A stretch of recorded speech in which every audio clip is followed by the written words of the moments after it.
is better than it looks.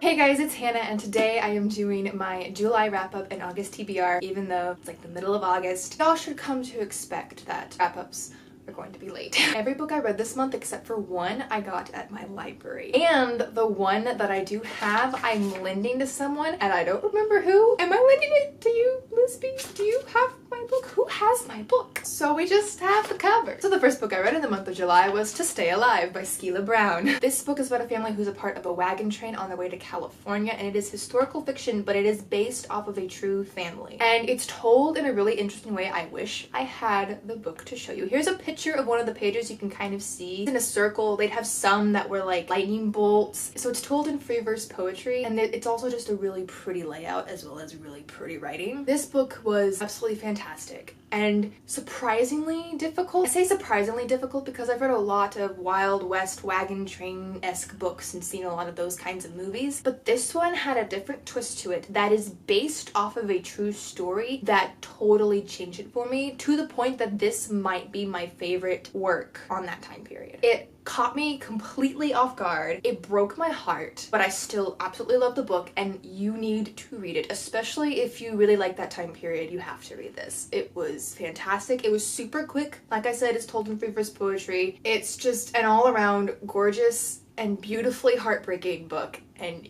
you need to read it. I need to figure out where my book is. Next book I read was If on a Winter's Night, A Traveler by Italo Calvino. This book is very difficult to explain, but was absolutely fantastic. So this book is about a reader, and that reader is reading If on a Winter's Night, A Traveler at the same time that you are reading If on a Winter's Night, A Traveler. So there's two readers for the first part of the book. There's you, the reader, and then there's the reader that you're reading that's reading If on a Winter's Night, A Traveler. And basically it's about this reader who is having trouble finishing If on a Winter's Night, A Traveler because he keeps getting interrupted by different things, and it is such a wild ride and told in such a beautiful and unique way, and I absolutely loved it. It's one of those books that's absolutely ridiculous, and you wouldn't think that it would work or make sense, but it does, and it does. So just know it's amazing, a bit confusing, but in the best ways possible. Next I read Birds Art Life by Kyo McClear. This book is about a woman who is going through some stuff in her life, and she wants to kind of do something new to get some spark back in her life, and so she decides to do bird watching. And so she starts following this one guy who's a bird watcher, and he takes her on all these bird watching trips, but it's also just about her life at that time. It's not just about the bird watching. I found this book on Ariel Bassette's channel because she talked about it and she loved it and it sounded really interesting, and I didn't love it as much as I wanted to. I did really enjoy it. Like, it was a good book and I enjoyed the experience of reading it, but it wasn't that jaw-dropping amazingness that I was looking for and that I was expecting. I think I kind of hyped it up too much for myself, but I really liked all the little nuggets of wisdom about birdwatching, all the birdwatching stuff. I'm kind of low-key getting into birdwatching. I haven't like actively done it. I just like reading about people doing it, and if I see like a hawk or something, I get really excited. So it's not that serious, but like I am headed in that direction. But anyway, I enjoyed it, but it wasn't what I was thinking it was going to be, so it wasn't the best thing I'd ever read, but I did enjoy it and I would recommend it. The next book I read was The Long Way to a Small Angry Planet. If you saw my vlog from last week, then this was one of the books that I was reading during that. This is about a ragtag crew aboard a spaceship that punches holes for like time space jump things. Basically, they make the tunnels or the roads to like different points to make it go faster to go through space and stuff. And I enjoyed it. It is a very character-driven sci-fi. It is not science-y at all, I would say. I mean, there's, you know, it's science fiction, there's gonna be some, but it was very character-driven. Not really plot-driven, like there was a plot and it was fine, but it was just very character-driven, which wasn't really a problem, except that it was. I will say, all of the characters seemed very realistic most of the time, and their conversations seemed very real to me. It seemed like the kind of conversations that I'd hear people have or I would have with other people, but I just never loved the book. Max from All Done Books had a review on GOODREADS that I think sums it up pretty well. This one part where it says, I also felt that some of the themes that Becky Becky Chambers is exploring in the story are written too explicitly.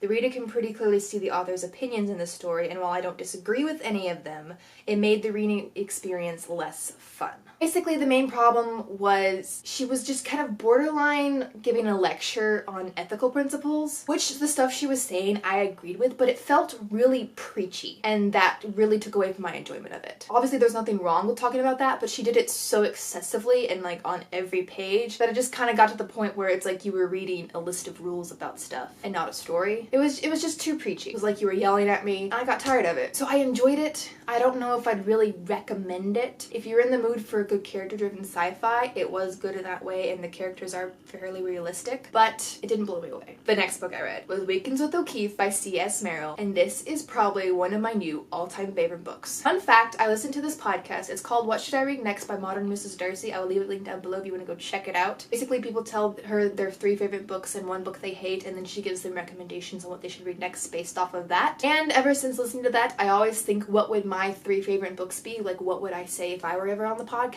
The 2 I always have are Hitchhiker's Guide to the Galaxy and Six of Crows. And I never know what to do for that 3rd one, but now I think I know, and it's Weekends with O'Keefe by C.S. Merrill. This book I picked up on a whim. I don't remember why I picked it up, but I saw it one day and I requested it from my library and they got it. And it was just so enjoyable, and it felt like home. You know how Ariel Bissett is for Frida Kahlo? That's me for Georgia O'Keeffe. I love her. My family went and saw the Georgia O'Keeffe Museum when we were in New Mexico, and it was just such a fun time. And so that was kind of my first introduction to her personally. Of course, I had heard about her before, but that was my first little toe in the water. And then I read this book and now I'm just hooked, which I will eventually do a book haul. I'm going to show you this one book I got that's very interesting. But this book just felt like home. It reminded me of New Mexico, and I love New Mexico. It reminded me of just my experience with my family there. Georgia O'Keeffe made me think of a bunch of my grandmothers combined. I say a bunch, I have 2. But she had a very homey sense about her for me personally. Like, I think that's the thing that was just for me personally, because like she might not be at all like your grandmothers, but she made me think of a lot of different stories about my grandmothers, and I loved that aspect. I loved the nature in the story. I loved all the food they talked about. It was just beautiful. I don't think I've explained what it's about. Basically, Carol Merrill, the woman who wrote the book, she worked for Georgia O'Keeffe for 5 or 7 years, don't quote me on the amount of years, and she kept a diary while she was doing it, and so this is a publication of that diary. She also wrote a book of poetry about it, which I am eventually going to get and eventually going to read, because she would have some of her poems in this book, and they're beautiful. It felt like home. It was beautiful, it was touching, and I loved it, and it's now one of my favorite books of all time, just because the atmosphere of it and the hominess that I felt when I read it, it was beautiful. So the last 3 books I read in the month of July, I also kind of read in the booktubeathon. I say kind of because these are the books that I was supposed to read for the booktubeathon, but some of them I didn't technically read in the booktubeathon. So I'm gonna go ahead and talk about them, and then I'll wrap up the others in my August wrap up. It's gonna be a weird wrap up. It was a weird booktubeathon.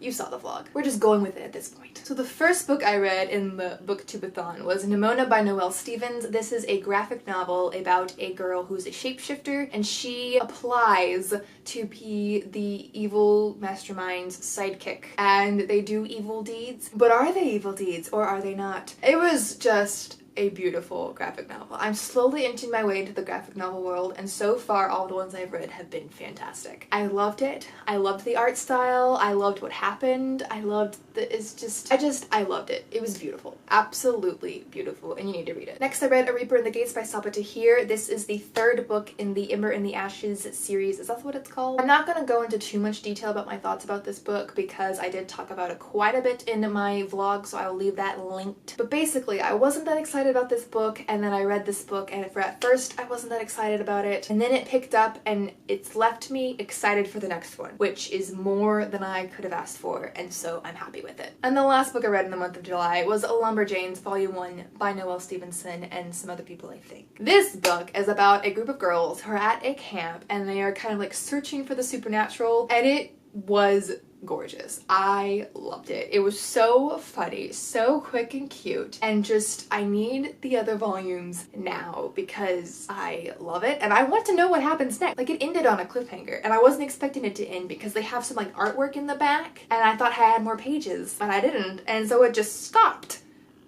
and I didn't know what to do. Absolutely love it. You need to read it. So those are all the books that are in the month of July. The August TBR is, you know, kind of lame because it is August 11th. Thanks to the booktubeathon and to my library, I have already read 7 books in the month of August, so wow. I'm currently reading By My Side by Casey West. Is that the title of it? You'll see a picture, so if I'm wrong, you'll know. It's about a boy and a girl who get locked in a library, and honestly, I'm a little bit bored, which I'm sad that I'm a little bit bored because I didn't want to be bored, but I'm pretty bored. I'm just kind of ready for it to be over. We'll see how I feel at the end. I'm about halfway, I'd say, but so far I'm bored. Next, I was gonna read another book by Casey West. I got some Casey West books for my sister from the library because she likes contemporaries. I haven't read any Casey West, but I've heard she's great at contemporary, so I just grabbed her a couple. And I've been kind of reading them as well because I was in the mood for contemporary. And I'm not impressed with the first one. I was gonna read whatever her new one is. Here's a picture. I don't remember. There's a lake involved or something. But now I think I won't bother. One book that I am hoping to read during the month of August, I am actually buddy reading with Brianna from Rainy Days and Stormy Nights. I'll leave her channel link down below. And I talked about reading Elvis, which is the second Aragon book, and she commented and said, hey, I need to read that too. Do you want to buddy read it? And I was like, yes, let's do this. So I think the plan is for us to buddy read it during like the second half of August. I am starting school in the second half of August, but I am going on a trip, and so plane rides and car rides mean a lot of reading time for me. So I have hope.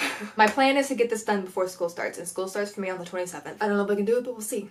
So that's my TBR. It's pretty great, isn't it? So that is it for this video. Comment down below. Let me know how your July reading month went or how your August reading month is going, since we know we are in the middle of it. Also comment down below. Let me know if there is a book that you are trying to get done before school starts, whether it's because it's long, because you've just been meaning to read it forever, whatever the reason, you just need to get it done before school. That is it for this video. I hope you enjoyed it, and I will see you again in another one soon.